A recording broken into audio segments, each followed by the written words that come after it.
Nous sommes en train de regrouper les FDLR qui déposent volontairement les armes. Il faut qu'ils soient tenus au courant de ce qui se passe. Il y a toute une série de situations sécuritaires allant jusque parfois dans des chefferies dont nous avons parlé. C'était une occasion unique de parler à tous les députés nationaux, qu'ils soient de l'opposition ou de la majorité. Les élus du peuple croient fermement à la paix et la cohabitation pacifique des populations dans la province du Sud Kivu. Dans un autre registre, les travaux de construction de l'aérogare modulaire d'Ndjili pourront prendre fin à la première quinzaine du mois de septembre. Le Premier ministre en a reçu l'assurance à l'issue de la visite qu'il a effectuée les mercredis sur place. Le commentaire est signé Bibi Choumzeke. La RDC sera bientôt dotée d'une aérogare modulaire, moderne et selon le standard international. Les travaux de sa construction avancent bien. Matata Pogno s'en est rendu compte ce mercredi aux petites heures du matin. Les ingénieurs d'Alpha Airport, société française commise à l'exécution de cette tâche, s'activent à respecter le délai. Matata Pogno a reçu des explications sur les détails techniques liés à la modernisation de ce bâtiment qui accueillera les passagers qui transiteront. Le ministre des Transports, Justin Kalumba, qui était dans la suite du Premier ministre, a reçu des instructions sur l'aménagement cette semaine d'un parking aux abords de l'aérogare destiné aux taxis. Mais ceux-ci devront au préalable être homologués. La question de parking, est-ce que ça a été réglé? Il faut que ça commence même, parce que nous aurons l'aéroport à 30 septembre. Le 30 septembre, c'est dans 3 mois. Alors, il ne faut pas arriver maintenant, et quand ici on termine, on dit non, on est en train d'arranger le parking, donc c'est pas acceptable. Parce que je vous ai dit que les taxis qui vont être ici vont être des taxis homologués. C'est des taxis destinés, aussi c'est des taxis aéro, avec numéro. De manière à ce que quelqu'un sort ici, il entre, il prend les numéros de taxi. S'il perd quelque chose, on sait que c'était tel taxi. Notons que la fin des travaux de construction de l'aérogare modulaire prendra fin la première quinzaine du mois de septembre. L'ambition, c'est d'avoir cet aérogare totalement aux normes en termes de confort, mais aussi en termes de sûreté. Et ça, c'est extrêmement important.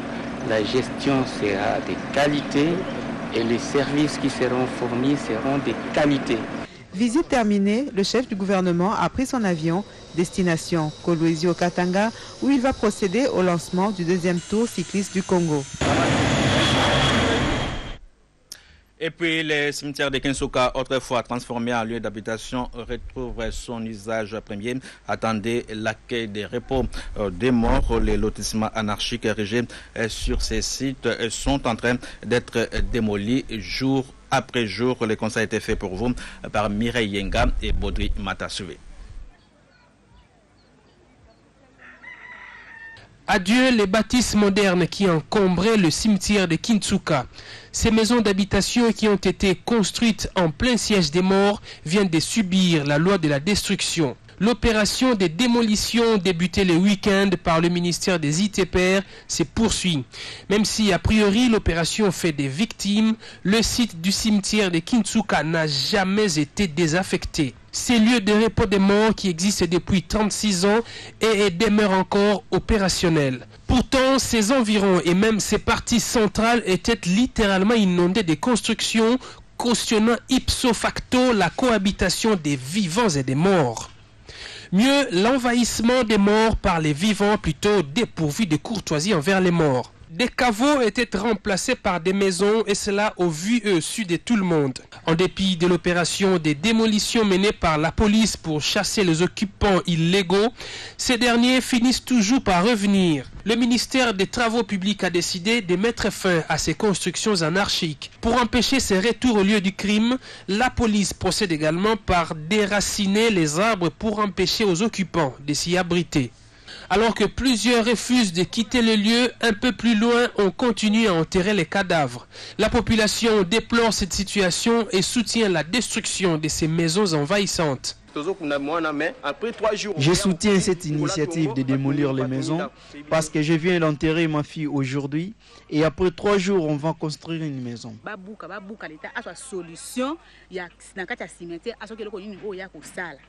Moi, je suis pour la démolition des maisons. Mon mari est enterré ici, mais je ne retrouve plus sa tombe. De leur côté, les détenteurs de ces parcelles hypothétiques prétendent être en règle vis-à-vis de l'État et avec des autorisations requises pour lotir.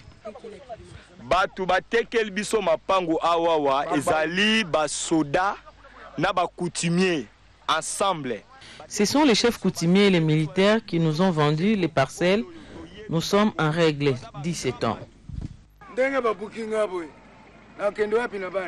Où irai-je avec ma famille et nous passons la nuit à la belle étoile. Le malheur des uns faisant le bonheur des autres, les jeunes gens des quartiers environnants en profitent pour récupérer les matériaux des maisons détruites et les exposer à la revente. Un petit commerce nourri des briques, des moellons, caillasses, tôles et autres résidus des démolitions.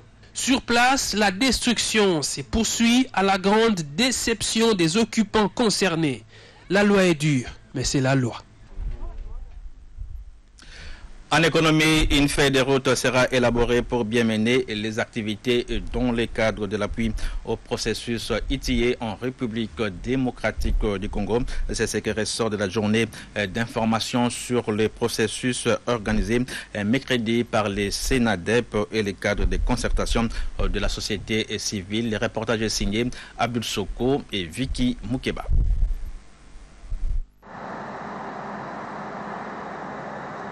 Les organisations de la société civile, sous l'initiative du groupe thématique de travail mines et hydrocarbures du cadre de concertation nationale de la société civile, ont passé au peigne fin l'examen du rapport de l'ITIE RDC 2011. Les présidents de ce cadre de concertation nationale, Fumunzanza Guimwanga Théodore, a invité tous les membres de la société civile à s'impliquer dans le suivi des politiques publiques de notre pays. De son côté, le directeur général du SINADEP, Dani Singoma, a précisé que la RDC a accompli des progrès remarquables dans la promotion de la transparence dans les secteurs miniers et celui des hydrocarbures.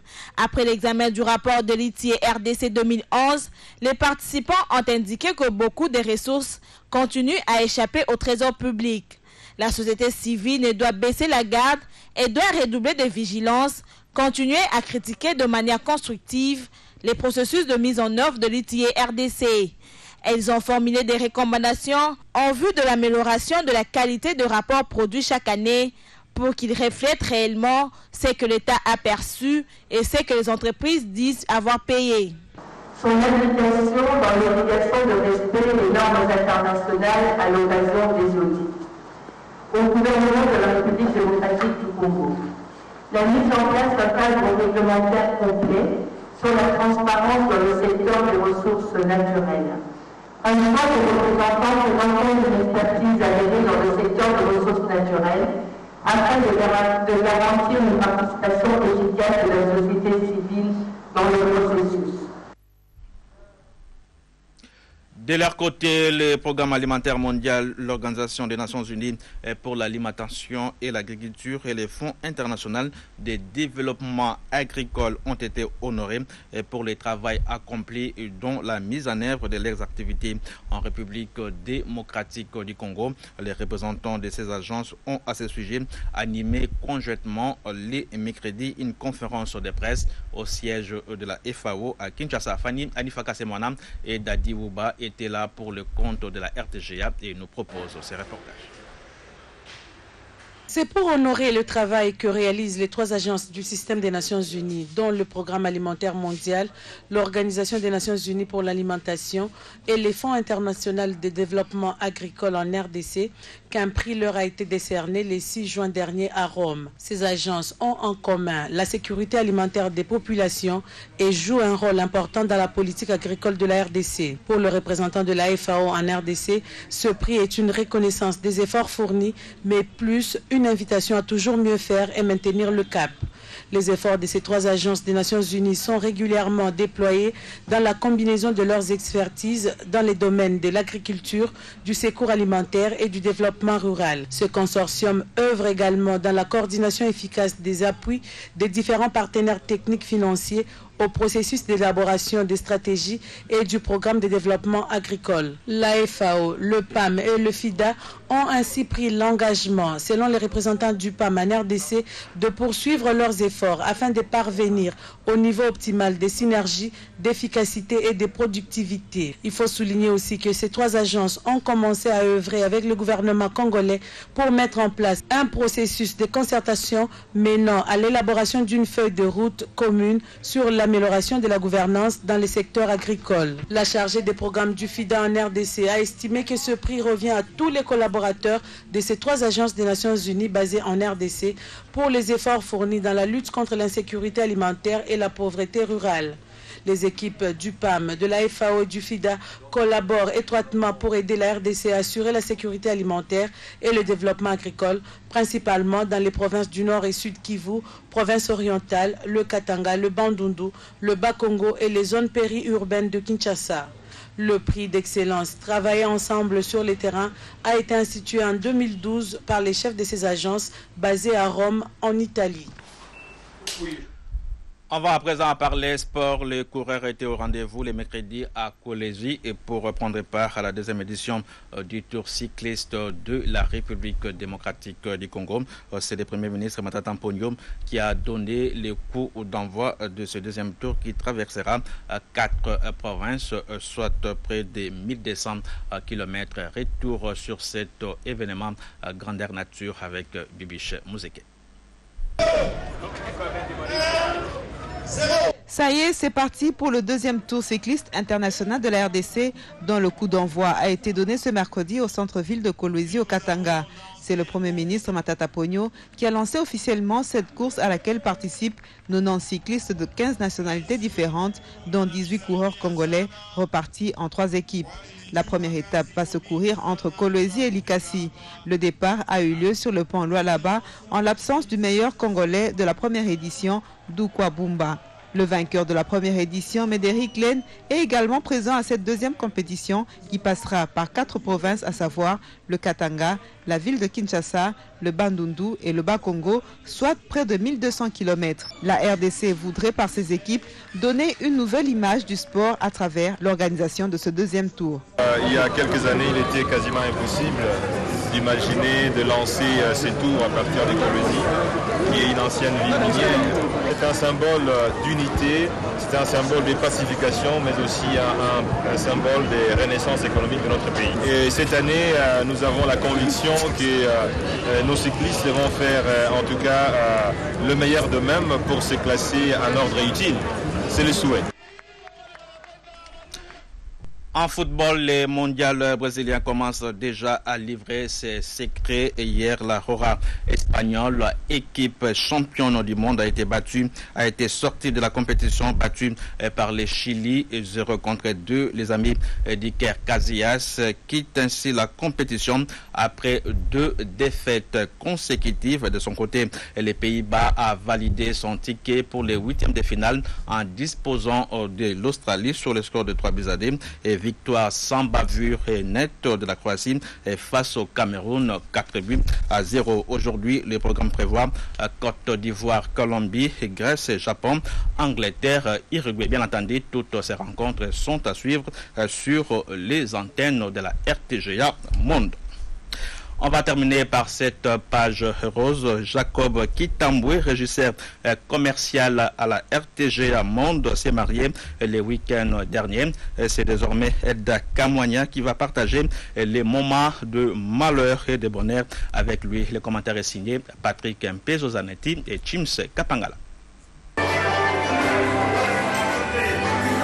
Après le mariage traditionnel, Jacob Kitambwe, régisseur commercial à la RTGA, et Elda Kamwanya se sont rendus devant l'officier de l'état civil à la maison communale de Limete à Kinshasa. En présence des familles, amis et connaissances, le désormais couple Kitambwe a, au-delà des formalités à remplir, scellé son amour par des mots et des actes qui ont ému l'assistance.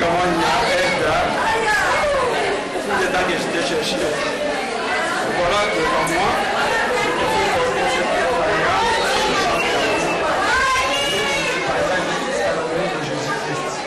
Le Le vendredi 13 juin 2014, c'est à l'église Troupeau du Christ qu'a eu lieu la bénédiction nuptiale. Ici encore, les nouveaux mariés ont échangé les vœux pour témoigner de leur amour devant Dieu et l'église.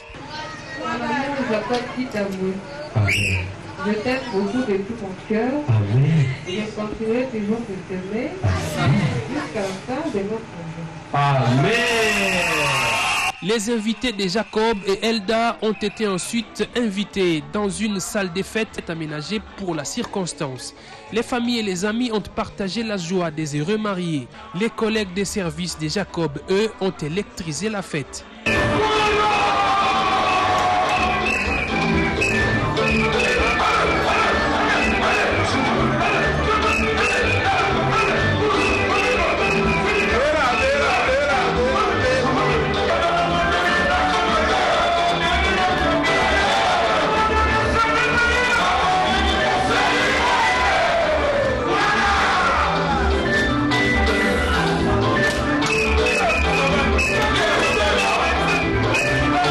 Jacob, Elda, c'est une nouvelle vie que vous venez de commencer. Alors, soyez toujours heureux.